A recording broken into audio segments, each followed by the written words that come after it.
Our guest today has been acting for nearly 3 decades. You know how many years that is?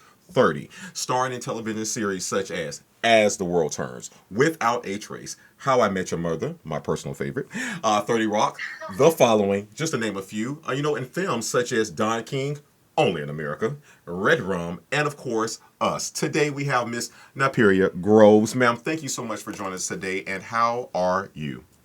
Good. I'm good. Thank you. First and foremost, thank you for joining us, and we'll jump right into it. We want to know what inspired you to become an actress. Oh, fully loaded question right off the bat. Yes. Um, what inspired me to become an actress? I just, I was one of those singing and dancing kids. I paid attention to politics and pageants when I was a kid, um, and music. My father was a musician. My mom had done music a lot, and then my cousins had all went to school for creative and performing arts in Cincinnati, which was like the second kind of national school of the arts in the country after LaGuardia in New York. And it was kind of patterned after Fame and LaGuardia. And I started there in the seventh grade. So I went to school with like Nick Lachey and Carmen Electra and Sarah Jessica Parker. Apparently I went there years prior to us, but I started there in the seventh grade, and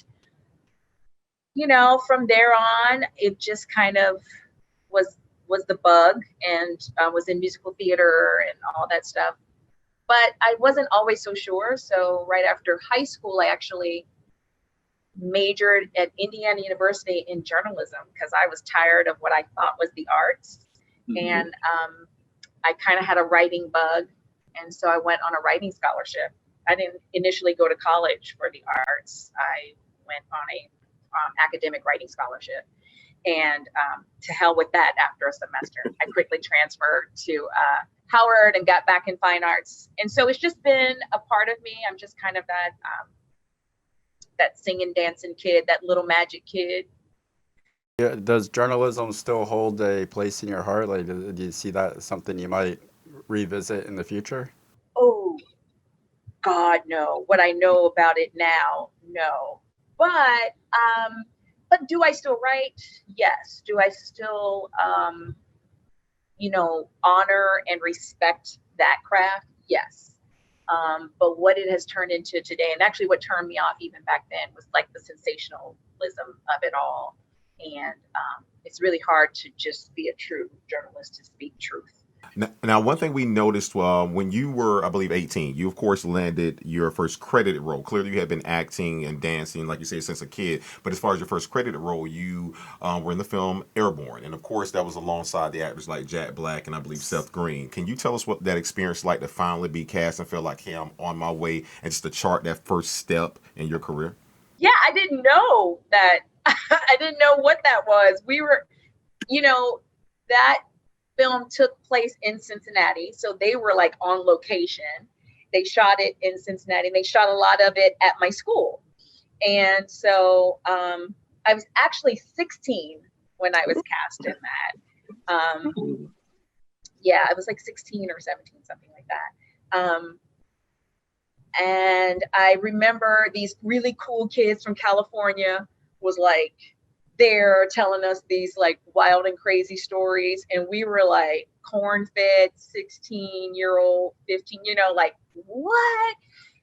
And I just remember thinking, wow, these guys seem to really be happy doing what they're doing. They seem, and Jack Black in particular was just like, as you could imagine, super awesome and like so giving and like just really like, so you guys want to do this? When you come out, hit us up, give us a call, give me a call, and for little 16, 17-year-olds in Ohio, that was kind of cool to be around. But yeah, I didn't know that I necessarily had like even booked my first role. It was just another kind of gig. And I remember just thinking, wow, this is fun. And everybody that's involved seemed like they're having fun. So We read that you were actually crowned the Miss District of Columbia, USA, while attended Howard University in D.C. And he even went on to appear in the 1997 Miss USA pageant, where you were honored with the Miss Congeniality Award. What was that world like, especially in comparison to working in film, the pageant world? Kind of like mind blowing because as much as I like paid attention and like just looked at it for fun, I didn't really do a lot of it. My senior year in high school, I ran for something called Miss Black Cincinnati. And I won that. And I was like, what? I didn't even know anything about it. I just like won it. And I was like in high school and I was like, what? But that was pretty much the extent of like me doing anything. So then when I was at Howard, it was my second year at Howard. I was doing a play called As You Like It. It was a Shakespeare play. And after rehearsal, I'm like walking, and my girl was like, yo, I'm Miss Cincinnati, I'm Miss District of Columbia, right? And I was like, yeah. She was Miss DC at the time. She's like, yo, you need to come down and like join the pageant because we like need more girls. And I was like, nah, man, I'm doing this show for school. I have a job off campus. I have like a million things to do. I can't do a pageant. She's like, no, I promise, like it'll be worth your time. And I'm like, So I did it as a favor to my girl, and then I won. And then within 3 weeks, I had to be ready to go down to Miss USA. And at the time, it was Donald Trump's first year owning the pageant that year. And it was seedy, and I was like, But I'm the person that's just going to have fun. And so somehow those girls voted me Miss Congeniality, which to this day, I'm still really honored because I was the youngest person in the pageant that year. And so I was just there for the ride. So I was really grateful. So I was there the same year as Claudia Jordan, and Ali Landry, I think, was crowning someone. When your friend said it'd be worth your time, was that like what did she mean by that? Did she know what you were trying to do in your career, or was that something that? Yeah, she was just like, I know you're busy, but like it'll be fun. Is what she was, because everybody knows I just like to have fun. It was before she knew Donald Trump was going to be running it. That part went. But she was like, yeah, it'll be worth your time. And she just thought it would be good for me. And so in retrospect, I'm grateful to her for even seeing what I could not see at the time. And it ended up being a great experience, and something that, I'm still fond of talking about. It seems like you do have a lot of experience, and not just like I said when it comes to film or television or writing, journalism. From the research that we've done here, clearly you've also acted in a number of stage productions. Things in the Oliver, of course, Jelly's Last Jam. Say that 10 times fast. Shakespeare's As You Like It, Bright Lights, Big City. Spamalot on Broadway, of course, and the U.S. version of Dreamgirls. Like, I mean, I didn't know if you were Effie or not, but I know you were blowing and wailing and whatever you were doing with that. With that being said, talk to us about those experiences. Like I say, as you know, film and stage are completely different. So what was that like? I come from theater. So my background was in theater. Like I said, I was raised on musicals and plays and a lot of black and white movies as well. So my mom was like an oldie, like classic movie person. But I gravitated, when I was younger, I gravitated more towards theater. I thought it was a good foundation. And actually, after I did Bright Lights Big City, I booked Bright Lights Big City my last year of college. So it was actually like my last semester. And it was my first big New York show other than Dreamgirls, which I had did my junior year of college at Howard. I did that on the road on tour. And so Bright Lights Big City was like my first like professional in New York off Broadway. I was opposite at the time Patrick Wilson, and Michael Greif was directing it. And Michael Greif was coming off of Rent, directing Rent and all of that success. And so it was nerve-wracking to me. And I thought, I'll do this and just like mutter away. But it ended up being great. And I got my first New York Times review, which ended up being really lovely and sweet. And so with that, I went to LA, and I remember Denzel Washington saying to me at an event, he said, this is before I did that. He had said, Go to New York first. He said, you're pretty, but go to New York first because you're pretty, nobody's going to ever believe that you can act. And go get your chops wet for basically he was telling me, go get that New York credit. So after Bright Lights, Big City, I came to LA because I felt like I had my little New York Times review and my little, authentic off-Broadway credit. And to this day, though, I still love theater. I wish I could do more of it, but there's just, obviously now there's not a lot, but even in Los Angeles in general, good theater is hard to come by. I was aware when I looked into Bright Lights, Big City when I saw you had a part in that Michael Greif he brought us Rent. I was not aware that you were sharing the stage with Patrick Wilson. That's really interesting. He's great, and my first time seeing him was Hard Candy. I thought he was incredible in that. But I've also heard that he's a very, how would I put it, intense. He approaches the craft with a very intense level of and I don't even know if it's method, but he's just very, very serious about his work that he does. What was it like working with him? Yeah, so Patty was he was a Carnegie Mellon guy, and these guys have been working on Bright Lights, Big City from workshops. So they had done several iterations, and Patrick at the time I think was dating Sharon, I can't remember her name, but she had booked a pilot and had to leave. And so that's how the lead girlfriend, the lead love interest opened up. And so when I booked it, again, I hadn't even fully graduated from college. I was this nobody. And he was very intense and very amazing, so good. And the cast was amazing. And so I was super intimidated, but I also felt confident in kind of what I was bringing to the table. I knew that I had not been cast for nothing. So I think there was this moment of just earning the respect. But once I got it, he and I were and I'll still run into him randomly in New York. And, it's all love. It's all good because they taught me so much just coming right out of college. About approaching the work from all aspects, from a musical standpoint, from the acting standpoint, and just I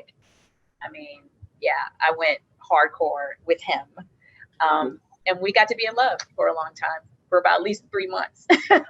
Let me take you down a trip down memory lane. The year's 2000. MySpace is the rave. And one other thing that is the rave is that you starred in a film called Killjoy. Now, by Hollywood standards, of course, that budget, being him discussed, it was about $150,000. And that's, pretty low budget for a horror film, or any film for that matter. But since then, you've worked on some pretty substantial film sets with high budgets. But what we wanted to know, what are the highs and the lows, or should I say the pros and the cons of working on something like Killjoy and having to really put your all into it and knowing that, hey, listen, this thing could happen or it can't. What's that feeling like? So I probably should say this, but go ahead.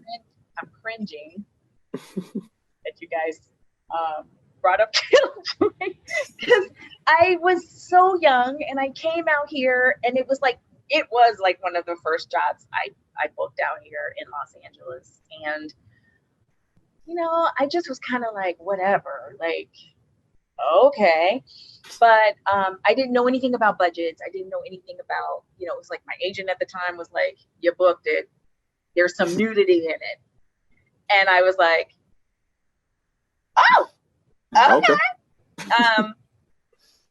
So so the one thing about Killjoy, I will say, they were some young folks. We were all kind of together on this horror film. And I just remember being on set and having to do this kind of sex scene. And it was stupid and dumb. And the role wasn't worth it. And I was kind of oh, okay. And just when I thought that was really bad, my parents were yeah, we're so excited. We want to watch this movie that you're in. And I was and by that time, back then it was Blockbuster or whatever, and they were no, we're gonna watch it tonight. And I was like, no, you guys shouldn't watch it. And then they went on and they watched it and they were like, well, I don't think my dad did. I think my dad was actually like, no. Right. But what I learned, to answer your question, I'm sorry, what I learned from that is I had no idea how many people saw that movie. I had no idea how many like horror, underground horror fans would like something like that. And the director, Craig Ross, is still, I still see him around every now and again. And, we're all like, that's where we began. That's like, so you embrace it because it is a part of your history, but at the same time, you're like, ooh. Hey, even Stanley Kubrick bought all of the original prints to his first film to make sure that it was never seen by anybody ever again and could hopefully be forgotten. So even somebody like Stanley Kubrick has regrets. Good idea. I actually, if it was possible for me to do, I would. That can't happen anymore. Not in the age of like digital media. It's out there now forever. It's out there, and so you let it live. But it did teach me, it taught me that a lot can be done on a small budget. That's one thing I learned, once I started getting into more television and film. And I feel like even one of my things as a producer now that I've produced, you can get a lot done with very little. In Hollywood, they make it, we have the luxury often to spend the money, but when you're an independent filmmaker or you're just trying to get something done that speaks to you, you can do a lot on a very little budget. From 2001 to 2004, you star in As the World Turns as Bonnie. Can you tell us a little bit about that character? Yeah, she was Scottish. she was half Black, half Scottish. She was probably my second role out of LA that I had to move back to New York to do. And she was a prince. She was a duchess. Yeah, she wasn't a princess. She was a Scottish duchess. Come to find out, her father was royal blood. And these were characters. My mom was Tamara Tooney on the Jessica on the show, but the great actress Tamara Tooney.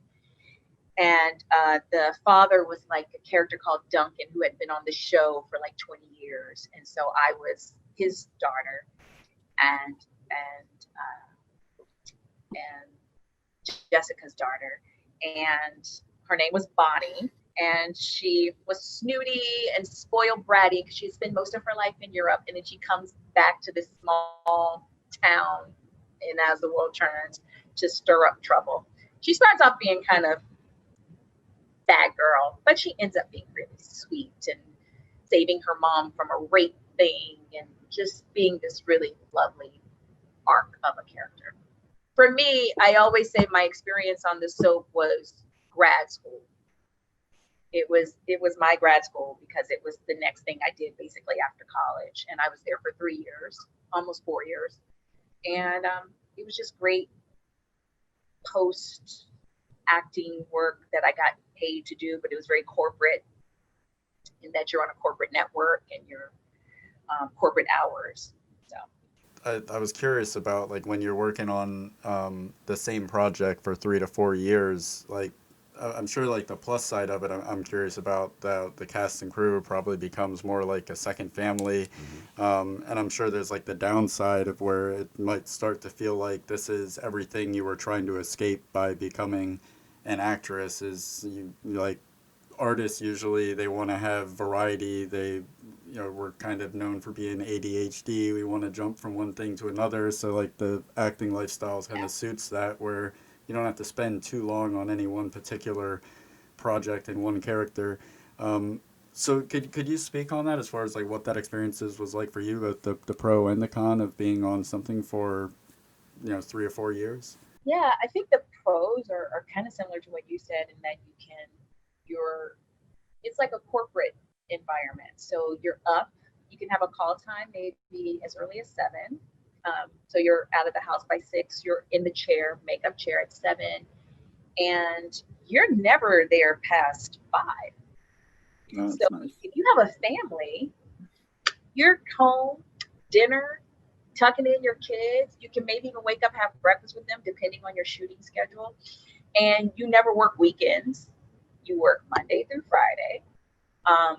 So if you're older with a corporate, I mean, like, you know, for that kind of job that paid well back in the day, they don't pay, I hear, as much anymore. But back in the day, it was like, I guess, gravy for folks that wanted that life. If you were a little younger, like me and some of my other colleagues at that time, you know, you do get a little antsy after, you know, the same storyline recycles over and over again, or, you know, this character is doing something that just is ridiculous and you have really no say in it. And after a while, you do feel like, I want to stretch myself a little bit more. I want to be somebody else. I want to be recognized as somebody else. And so when you're younger, it's harder to stay. So I left after about 4 years. It was almost 4 years. One more question. Go I'm strangely fascinated by the world of soap opera production. I think because I grew up on them with my grandmother as a kid. Then I've also heard that in productions with soap operas that it's like the page per day is so much more significant than what happens on a film. Like the shooting schedules where you say, you know, you have like normal business hours, but how much are you shooting per day? And I heard there's not a lot of time, like, oh, we're doing one take of this, whatever it is, we're running with it, so give it your best. Oh, the training ground is like none other. That's why I call it my grad school, because I don't think there's a graduate school in the country, and I would be willing to put Juilliard up there, where you're going to get a better education at the age that I was in my early 20s than a soap opera layout. Because, yeah, you're getting, sometimes you might have 15 pages, depending on how many scenes, 20 pages, 30 pages. My first shooting day, they were shooting 2 episodes in one day. I shot 6 scenes my first day. And each scene was about 5 to 6 pages. So I was looking at like 30 pages my first day of shooting. And it was like all body, because they were like fitting stuff in. Just for reference, like a normal shooting day is probably maybe 3-4 pages if you're really good, like on a film. No. A normal shooting day on a soap is probably about 6 to 10 pages, depending. But in comparison to a film, we're talking like 3 pages a day. So yeah, when you're talking about doing 30 pages in a day, it's crazy. It's the same font size, people. It's just that like there's nothing magical happening here other than the fact that they're and there's no. I think people used to think, oh, they're holding up. You know, you can read the cards and stuff. Nope. Cue cards. So it's like, no, I gotta end go. Let me tell you, them veterans, they had no patience for you, honey. You better come in there ready, because they take pride and so if you came in there like, oh wait, line, honey, they gave you about 2 looks and you better be on your game. Yeah, wow.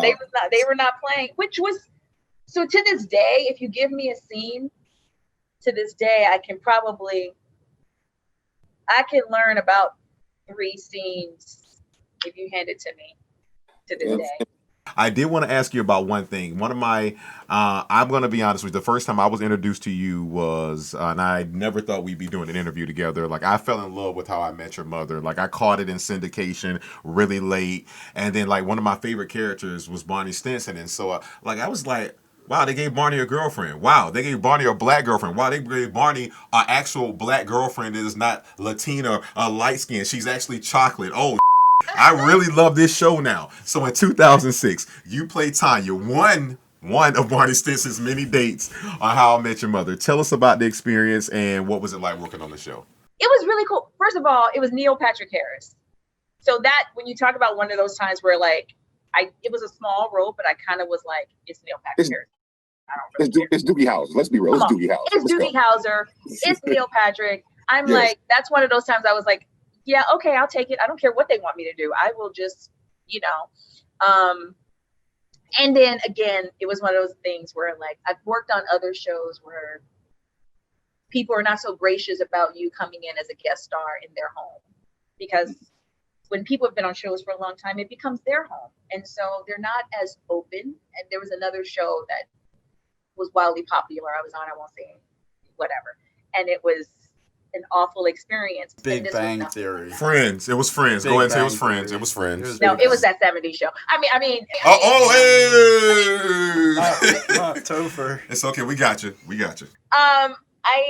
Yes. So this was just one of those things where everybody was lovely and he was lovely and they were so gracious and, you know, they allowed me to play, and it's nice when you get to go in someone's home and play. I completely concur. Now, in 2009, let's fast forward about 3 years, and clearly we did our research. We're not going to do any lazy jobs when it comes to working with the perfect. Y'all, I'm really. Well, I mean, hey, you know, we knew we knew you were going to put on your lipstick. So, in 2009, you starred in another fantastic show, 30 Rock. What was it like working on the set of that? And like you say, it was difference between that 70s show, How I Met Your Mother. What was the difference between How I Met Your Mother and being on 30 Rock? 30 Rock, I get a call. I'm in LA. I get a call and was like, hey, they want you for this part on 30 Rock. I had already loved the show because this was like in the third season or second or third season. I can't remember which season, but they were already 30 Rock. And I was like, okay, yeah, when? And they were, you have to get on a plane tonight. And I was like, what? And I kind of didn't have my stuff together. And I was like, okay, got on a plane. I landed at like 4 o'clock in the morning. Cause you know, when you take that red eye, you get to New York at like 4:30, 5 o'clock in the morning. It was freezing. It was like ice freezing. All I had was the blanket. I just came out from LA. I had my flip flops. I had like one bag. So I was going right back to LA. Even though I had an apartment in New York, I had the airplane blanket. My old manager still talks about me. I had the airplane blanket, and I'm like trying to get a cab to Queens. Someone's trying to offer you change. Like 5 o'clock in the morning, and I get there, and I was so tired. And we started shooting like that morning. They let me stay in my dressing room, thank God, until it was time to shoot. And then like I'm like on set, I'm like this blonde chick on set, and everybody was so freaking cool, and the material was so good that even though I was jet lagged, and you know, we shot it all in one day, I was jet lagged, I was exhausted. It didn't matter. I like, my adrenaline was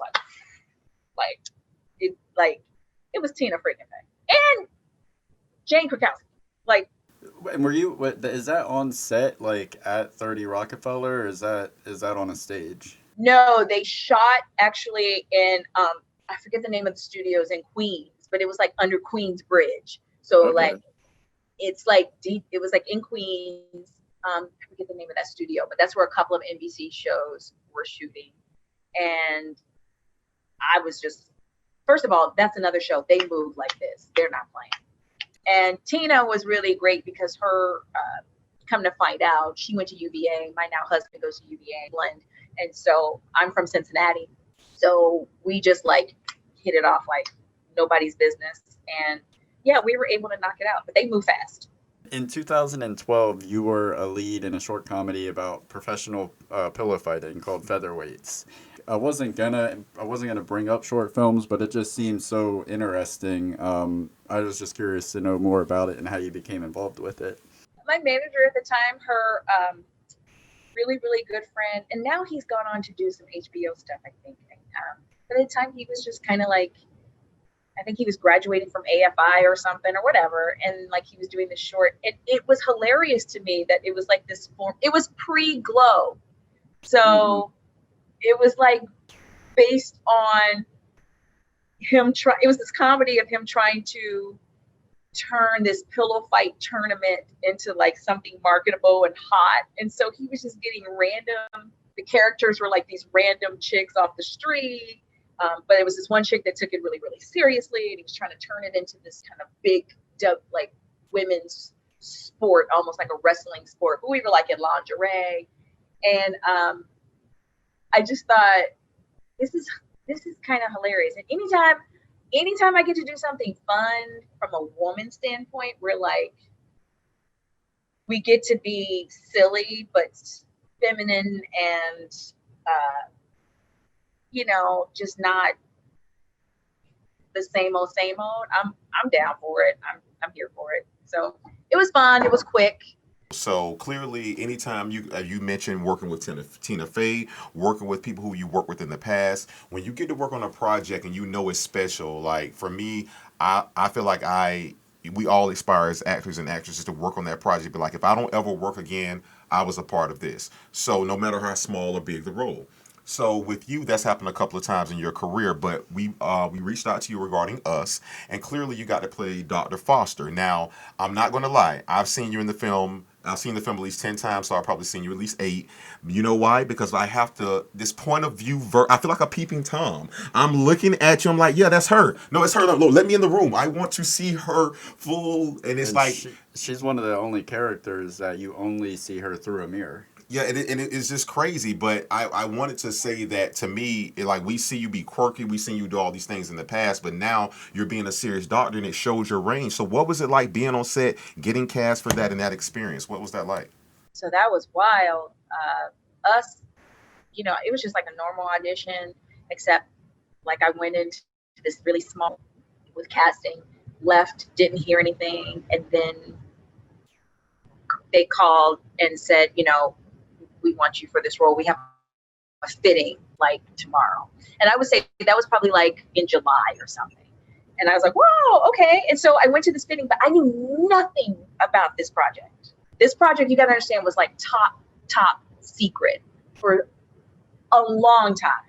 In fact, it was under another name. I went out for a film called Cutters or something. It was like Cuts. Yep. Hard cut or something Yeah. like that. Cuts or whatever. So knew nothing about it, got booked, went in for the fitting, and the fitting, she was the head of wardrobe. I didn't really know her, but when she kept talking, I realized yeah, well, when we did Superman or Batman or something, and I was like, wait, she did what? Then I'm looking around and I'm seeing Lupita on the wall. I'm seeing different people on the wall in wardrobe. And I called my manager, and then she's taking pictures, and they're like, well, we have to ask Jordan about this. I didn't know what they're doing. So I leave wardrobe, call my manager, and like, guys, what is this project? And they're saying Jordan. And are they talking about Jordan Peele? Yes. And my managers are like, hold on, let me check. I don't know. They didn't really know. So they went and looked. They were like, oh, yeah, it looks like it's that really secretive movie they've all been working on. I was like, how y'all didn't tell me this? How you didn't tell me I was going to be working with Jordan Peele? Like, what? Because I was already like such a huge, fan of the work. And, so that happened. Didn't hear anything. Wow. Had wardrobe. In the middle of that, I find out I'm pregnant. After my first fitting, I find out I'm pregnant. And fast forward to by the time it was time to shoot and get back in that outfit that I had shot back in, that I did wardrobe for in July, it was now September or October, something like that. Mm-hmm. And I was showing a little bit because I was now several weeks pregnant, and I was like, holy shit. And it was the first time that I was like, oh, well, like where work didn't come first.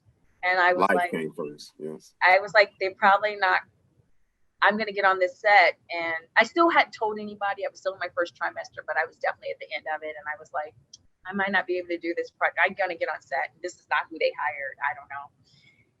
And I got on set and I was nervous. And my husband was like texting me. He's like, so what happened? And I get in wardrobe. They bring the outfit to me. And I have a bit of a belly. But I just look like I have a belly. I don't look like I'm pregnant. But I just look like maybe a little poochy. But I got there. And that experience, I get on set, and first of all, Jordan Peele, I mean, we know him to be like this Academy Award winning person now, but we all knew him as, on the show and being funny initially with Key. What's his name? Key Michael Peele. Yeah, No, Key Michael Key. Something about their names together always. Yeah, Key and Peele. I can't say them apart. I can say Key and Peele, but I can't say them apart. Anyway. Cicely and Ebert. There we go. So we're sitting there. I'm on set. He's giving direction. He's amazing. He's giving all this amazing fucking direction. And he's like so funny. He's hilarious. And he's like cracking jokes. And he's like, and we're like killing the scene. I'm on like Yaya's in the scene with me. And we're like doing this scene. And he's like, y'all motherfuckers didn't come to play. Y'all didn't come to play. Y'all killing this scene. Hold on.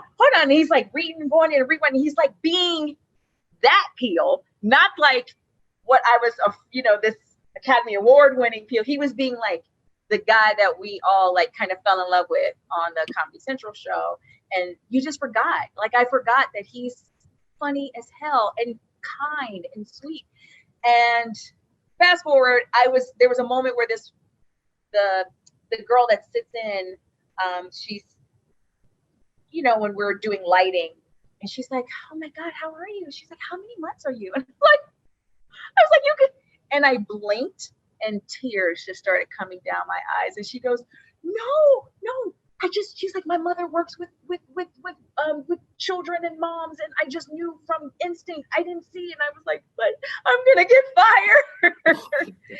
And I didn't get fired. Nobody knew. And then it was all over. And I told Jordan, and I was like, this has been great opportunity. And yeah, I thought I wasn't gonna be able to do it. I'm preggers. And he was like, you are?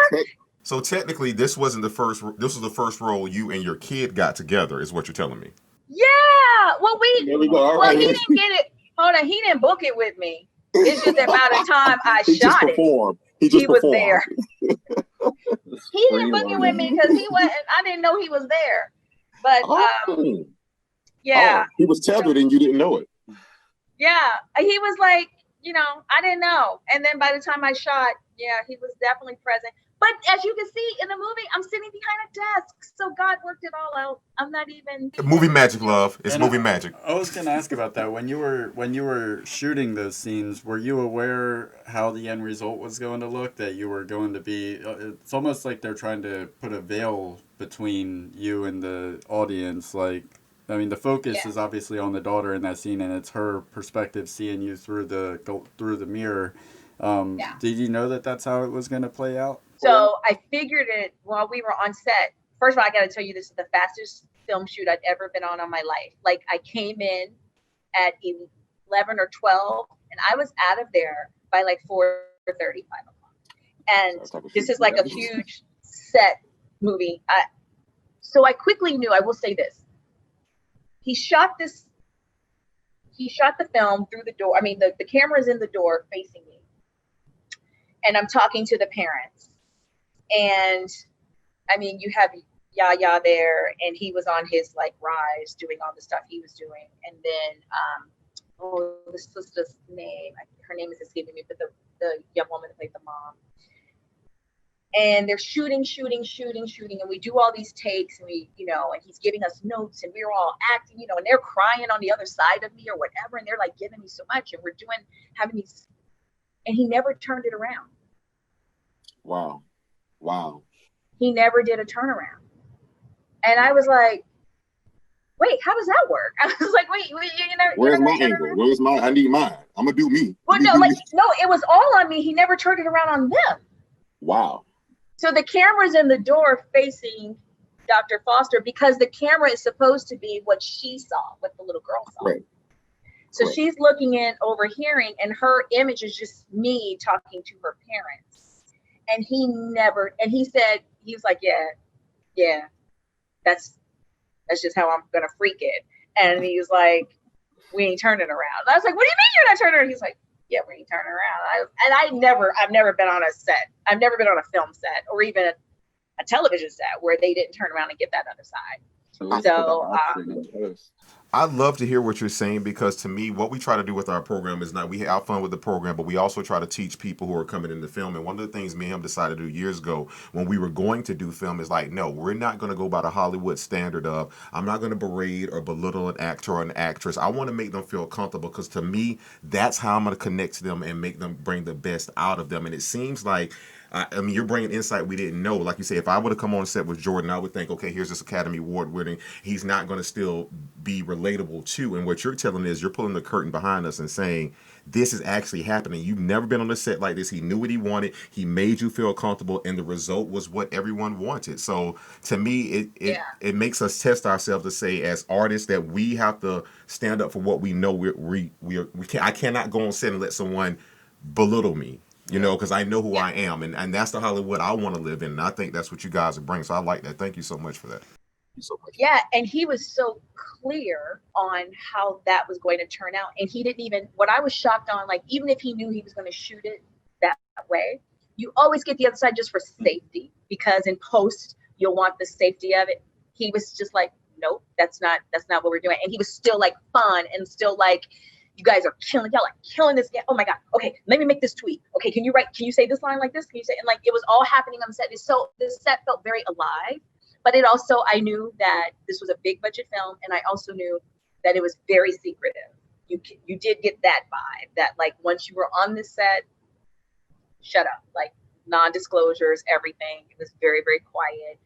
Even from my trailer, like, I didn't, post anything crazy that would give anything away. But to me, I just thought, wow, when I finally saw the final product, I was like, God, that was so brave. Like, how did he just, like, and if he just did that with Milo saying, God knows how many other things he was doing throughout the film, but to not have even a safety net and turn that thing around, I thought was just like, and it turned out great. When you watch his movies, there's so much attention to detail, and it's nice to know, like you say that, to know that these aren't just accidental details that someone who is just kind of experimenting their way through the process are accidentally landing on. That may be some of the case, but to know that he's somebody that actually, he has a clear vision, he knows exactly what he wants, and he shoots for it. That's the great thing about his movies, is that they have this interpretive quality where you can really look at all the little details and draw different interpretations from them. For you, what was your interpretation when you saw Us for the first time? We were scared to death, my husband and I. We went to the cast and crew screening at Universal, and I was 4 days away from having the baby, and so I was very huge going to the premiere, or it was technically a screening. We were scared because we don't like scary movies. I know I've done a couple of them at this point, but we're like scaredy cats, and we don't really, like, we're scared. So we went in like this, and I was just trying to make sure I was still in it. Like, I wasn't sure. I mean, I guess because they asked me to come to the screening, I might be in it, but I wasn't sure. But when you only did a day of shooting in a huge film, you're like, did I even make the cut? So when we saw the film, we were thrilled that, one, it was watchable. It wasn't so scary and so gory that, and it was these amazing, beautiful Black folk doing characters that had levels, that had dimensions, that had interesting story and lines and history behind it. And so that was really cool. I mean, as far as interpretation per se, don't really, I had questions at the end of myself. And I remember the producer coming up to me afterwards, and he was like, and first of all, my husband and I, because when the scene comes back around at the end, in like retrospect, when it's telling, my husband and I was like, yeah, came back around 2 for 1.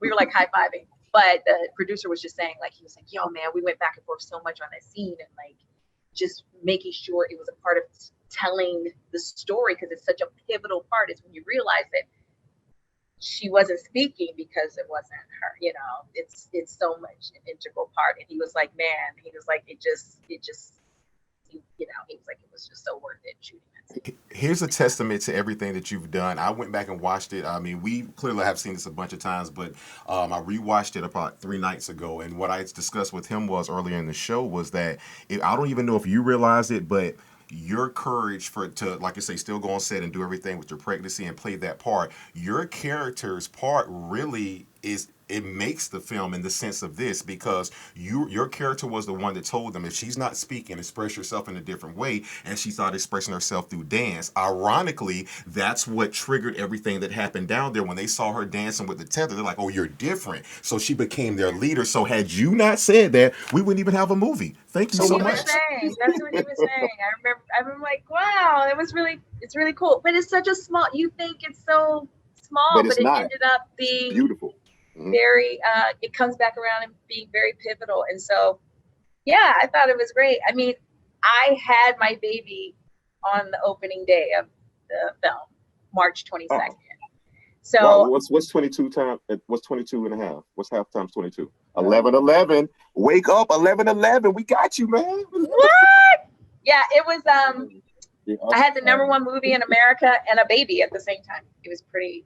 So my interpretation of Us was that it was a great gift. Now, and I don't know if the story you just told, I don't know if anything could top that, but the last question we have about Us is if they're, aside from being pregnant through the, okay, but besides from being pregnant through the production, from having your baby during the premiere, was there anything from the set that you'd like to share, or a particular memory that stood out to you?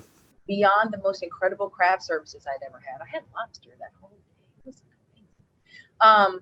But beyond that, I would say probably working with Jordan. I mean, and just being so at ease and forgetting about what got us all there in that moment, but just really being able again to like, I love it as an actor when I can play. I mean, I think one of the biggest motivations for me in acting is that I get to be not me, and I get to be someone else. And it's really, really cool when someone lets you do that and honors that with you and just allows you to play. And he was so like happy. You rarely see directors actually happy. Yeah. And, you know, even with our little scene there that day, he was just happy. He was coming in and he was talking to me about it and talking to me about, you know, how the parents, you know, could have easily been his parents, and like giving us so much background on this one little scene that all I could do was be like, "Ooh, this is cool. We're gonna play and have fun." And he was throwing us different lines that we were just throwing at each other and stuff. I'm not quite sure exactly which ones made it and which ones didn't, but I remember most working with Jordan, and afterwards he and I sharing just a parent moment where I was like, "Yeah, I'm pregnant." He's like, "What?" And he, at the time, I think he had like a 1-year-old, 2-year-old or something, and I was like, "Yeah," and I was like, "I have another one at home." And we just had this kind of parent bonding moment where like all of even production fell aside and we were just talking about the joys of being parents. There's definitely a certain quality to his movies where you can sense this energy, that there was a joy in the process of bringing them to life. There's this, yeah. Even me and you discussed this, and we're going to let you go. We don't want to take much. I know sleep is important with that 1-year-old there, but one of the things we talked about, like you say, with Jordan and everything, is that, to me and him have this discussion all the time about, we're going to, break the color outside the lines, do what we have to do. And one of the things we noticed was that we talked about with him being on Key and Peele, it was, you've heard the phrase before, buck dancing and cooning and doing all this other stuff. Like, as talented as he was, he had to prove himself from a comedic standpoint first before someone would even give him a chance in a different genre. So that's why I say it's important to see. I really feel like people who are meant to work together will work together, and I want to speak to you on that, to tell you, like I say, when we did our research on you and seeing you on screen and now talking to you, it's so comforting meeting you to see that you're a genuine person. It's not a show, and that as much as you love your craft, family still comes first. And so that's one of the reasons why we feel like no matter who we reach out to, we'll connect with the right people. So I wanted to first commend you on that, and then ask you if you can give any advice to a young actress or actor out there trying to do what you've done. What would your advice be? You know, it's been different parts of my life where I would give different advice, but as it would stand today, I think the one thing is, you don't want to give the generics like just be you, or I would say fight the good fight, because you're gonna fight. You're gonna have to fight. You're gonna have to fight to be sometimes taken seriously. Sometimes you're gonna have to fight to be taken funny. Right. Sometimes you're gonna have to fight to say, you know what? No, I shouldn't. This is not right. And when I was younger, we were definitely much more in the old Me Too days, where there was a lot of having to like navigate your way through yuckiness and seediness so that you could just get a job. Right. And I turned down a lot of things because they weren't right with my spirit.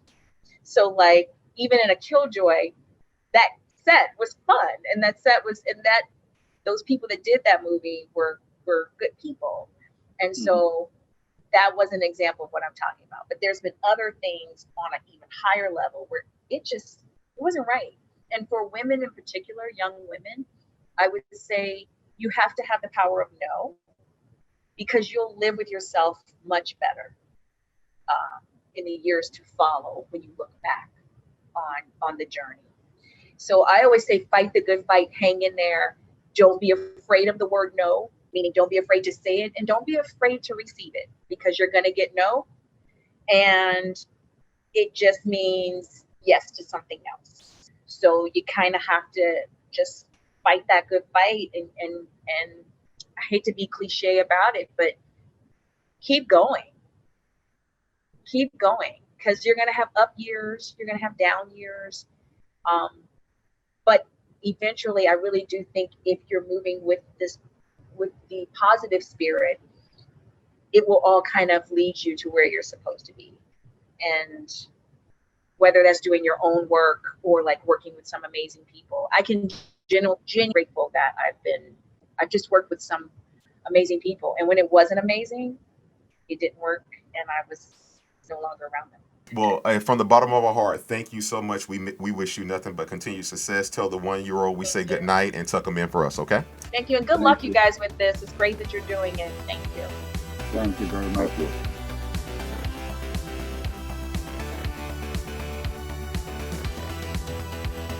Find us in all these links that's coming up right now.